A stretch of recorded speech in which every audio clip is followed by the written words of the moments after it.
নতুন গান নিয়ে আসছে বন্ধুরা ডিজে সুমন পাহান কালিয়াগঞ্জ শিয়ালডাঙ্গি থেকে। ডিজে সুমন পাহান কালিয়াগঞ্জ শিয়ালডাঙ্গি থেকে।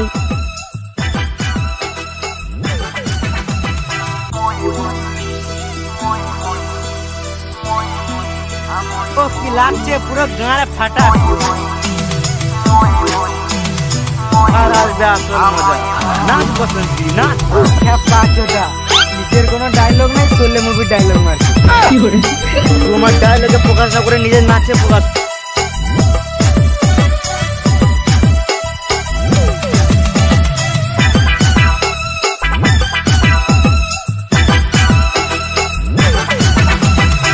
सबसे सुंदर आही सबसे अलग तोए, तोर जवानी देखी दिल बोले होए होए। सबसे सुंदर आही सबसे अलग तोए, तोर जवानी देखी दिल बोले होए होए। बोल देनी गोरी राहे की नहीं कोई, तोके पटाबू मोई ना के हले कोई। मोए मोए मोए मोए मोए मोए आ मोए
कभी भी ना तोड़ा पुना गोरी मोए, तोर साथ जिंदगी भर छोड़ा पुना गोरी मोए।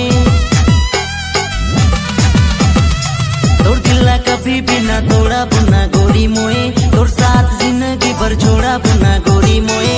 सब बात बताई कैसे आगे दिल भरल बादे छोड़ देवे ना रे। मोए मोए मोए मोए मोए मोए हाँ मोए मोए रे। मोए मोए मोए मोए मोए मोए हाँ मोए मोए रे। सबसे सुंदर